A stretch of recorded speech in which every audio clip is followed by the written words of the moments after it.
একদা হযরত ফাতেমা রাদিয়াল্লাহু তাআলা আনহা জায়নামাজে বসে কাঁদছিলেন। তার দু চোখের পানিতে বুক ভেসে যাচ্ছিল। এমন সময় হযরত মুহাম্মদ সাল্লাল্লাহু আলাইহি ওয়াসাল্লাম ফাতেমার বাড়িতে আগমন করলেন এবং ফাতেমার ঘরে প্রবেশ করে দেখতে পেলেন জায়নামাজে বসে ফাতেমা রাদিয়াল্লাহু তাআলা আনহা অজরে কাঁদছে। তখন বিশ্বনবী হযরত ফাতেমা রাদিয়াল্লাহু তাআলা আনহাকে উদ্দেশ্য করে বললেন, হে আমার কলিজার টুকরো মেয়ে ফাতেমা, তুমি তোমার জায়নামাজের কোনা উল্টে দেখো। তখন হযরত ফাতেমা রাদিয়াল্লাহু তাআলা আনহা তার জায়নামাজের কোনা উল্টে চমকে উঠলেন।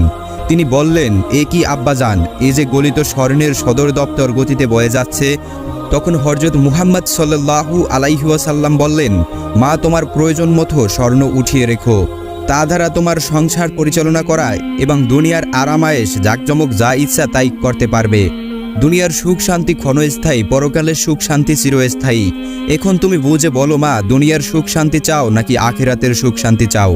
হযরত মুহাম্মদ সাল্লাল্লাহু আলাইহি ওয়াসাল্লামের মুখে এমন কথা শুনে হযরত ফাতেমা রাদিয়াল্লাহু তাআলা আনহা জায়নামাজের কোনা ছেড়ে দিয়ে নবীজিকে বললেন, আব্বাজান, আমার দুনিয়ার সুখ শান্তির কোনো প্রয়োজন নেই, আমি আখিরাতের সুখ শান্তির পিছনে দৌড়াতে চাই।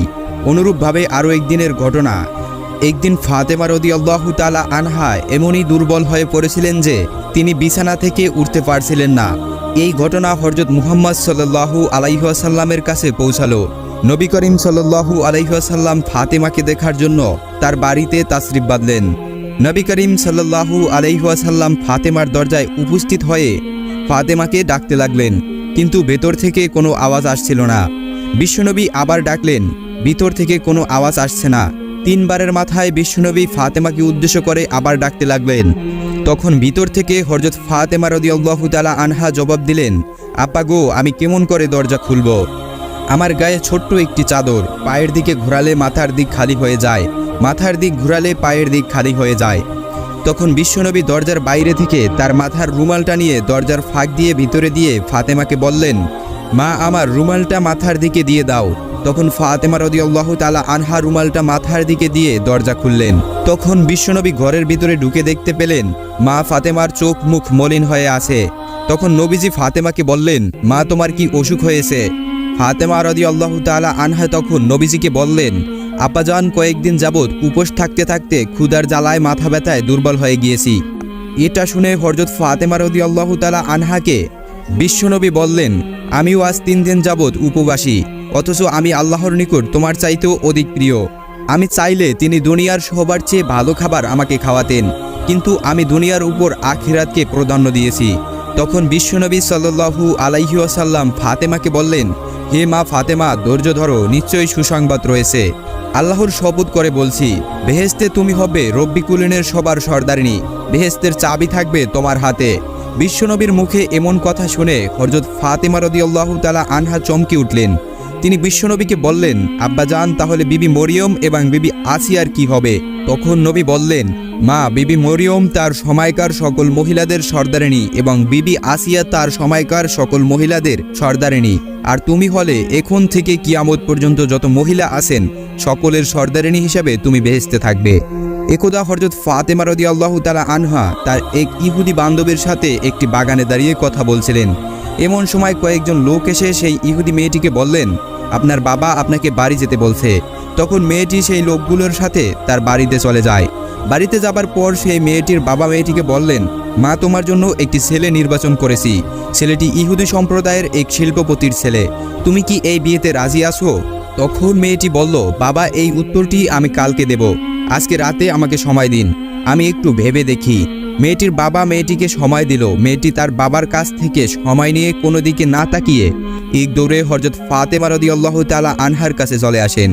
মেয়েটি হযরত ফাতেমা রাদিয়াল্লাহু তাআলা আনহার কাছে এসে বললেন, বোন, তোমার সাথে আমার দীর্ঘ 12 বছরের পরিচয়।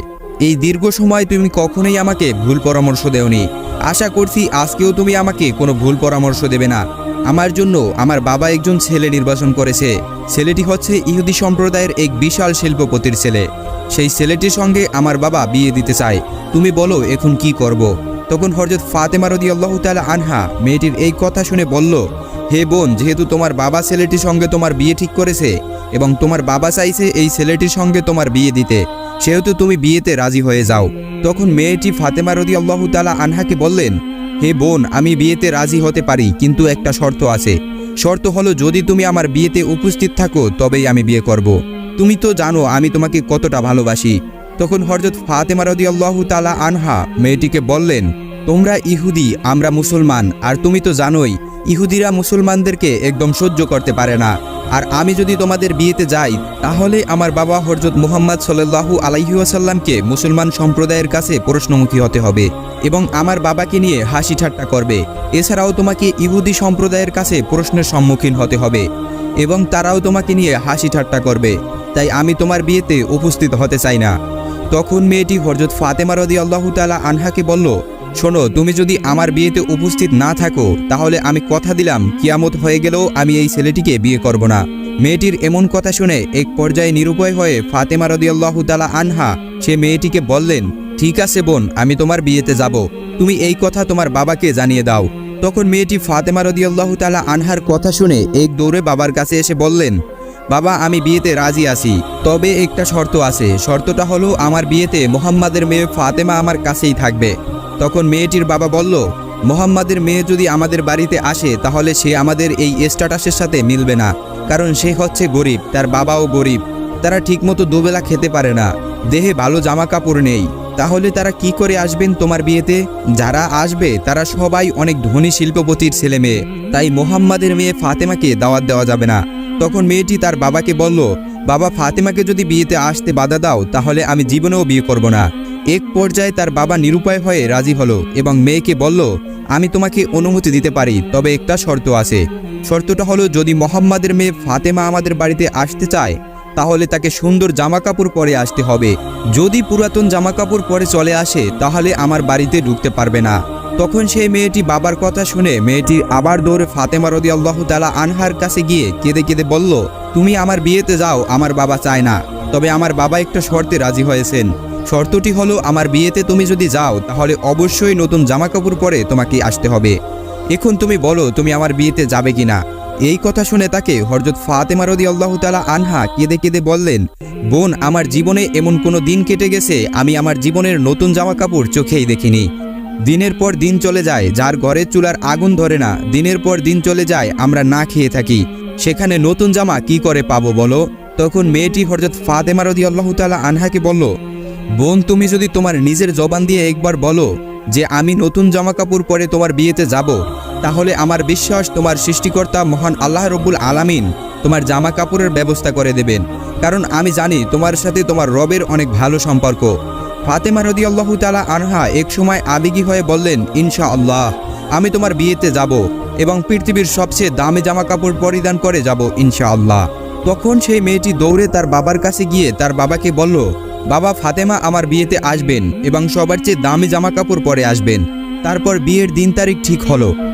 এদিকে ফাতেমা রাদিয়াল্লাহু তাআলা আনহা চিন্তা করতে লাগলেন, বিয়ের দিন কাছে চলে আসছে, আর আমি ওয়াদা করেছি বিয়ের দিন সেই বিয়ে বাড়িতে নতুন জামা কাপড় পরিধান করে যাব, কিন্তু আমার নতুন জামা কাপড় নেই। এই সব চিন্তা করতে করতে হযরত ফাতেমা রাদিয়াল্লাহু তাআলা আনহা জায়নামাজ বিছিয়ে নামাজে বসে গেলেন। নামাজের সেজদায় গিয়ে তিনি চোখের পানি ছেড়ে দিয়ে বললেন, হে মাবুদ, এই দুনিয়াতে আপনার সঙ্গে আমার গভীর সম্পর্ক হয়েছে, আজ পর্যন্ত কেউ জানে না। মাসের পর মাস চলে গিয়েছে, না খেয়ে আমি থেকেছি, কোনোদিনও আপনার কাছে কোনো কিছুই চাইনি। আজকে আপনার কাছে একটা নতুন জামা কাপড়ের আবদার করলাম। এই আবদার আমার জৈবিক বা দৈহিক চাহিদা পূরণের জন্য নয়, আমাকে এমন একটি জামা প্রদান করুন যেটা পরে আমি আমার বান্ধবীর বিয়েতে যেতে পারবো এবং সেখানকার মেয়েরা যেন সেই জামা কাপড় দেখে আমার দিকে তাকিয়ে থাকে। আপনি কি আমাকে একটা নতুন জামা দান করবেন? এভাবেই হযরত ফাতেমা রাদিয়াল্লাহু তাআলা আনহা চোখের পানি ছেড়ে দিয়ে কাঁদছিলেন। নামাজ শেষে তিনি যখন ঘরের কোণে তাকালেন তখন ঘরের কোণে দুটি প্যাকেট দেখতে পেলেন। তখন ফাতেমা রাদিয়াল্লাহু তাআলা আনহা প্যাকেটটি নিয়ে কাঁদতে কাঁদতে নবী করিম সাল্লাল্লাহু আলাইহি ওয়াসাল্লামের কাছে চলে আসলেন এবং তার কাছে সমস্ত ঘটনা খুলে বললেন। অতঃপর বিশ্বনবী প্যাকেটটি হাতে নিয়ে খুলতেই জান্নাতের সুঘ্রাণ পেলেন। তিনি এই সুঘ্রাণ মেরাজের রাতে পেয়েছিলেন। তখন বিশ্বনবী হযরত মুহাম্মদ সাল্লাল্লাহু আলাইহি ওয়াসাল্লাম হযরত ফাতেমা রাদিয়াল্লাহু তাআলা আনহাকে জড়িয়ে ধরে তার কপালে চুমু দিয়ে বললেন, এই কাপড় তুমি কোথায় পেয়েছো মা? এটা তো দুনিয়ার কাপড় না, এটা জান্নাতের কাপড়। তুমি গোপনে আল্লাহর সাথে সম্পর্ক করেছো, মহান আল্লাহ রব্বুল আলামিন তোমার সন্তুষ্ট হয়েছে এবং তোমার দোয়া কবুল করেছেন। মহান আল্লাহ তাআলার নিকট একটি কাপড়ের আবদার করার কারণে মহান আল্লাহ তাআলা তোমার জন্য জান্নাতুল ফেরদাউস থেকে জামার ব্যবস্থা করে দিয়েছে।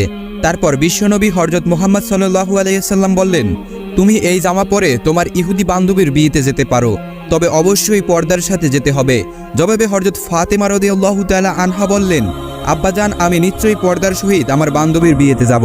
যখন হযরত ফাতেমা রাদিয়াল্লাহু তাআলা আনহা জান্নাতি পোশাক পরলেন, তখন তার সৌন্দর্য আরও বেড়ে গেল। সেই জামা পরে ফাতেমা রাদিয়াল্লাহু তাআলা আনহা তখন বিয়ে বাড়িতে প্রবেশ করলেন।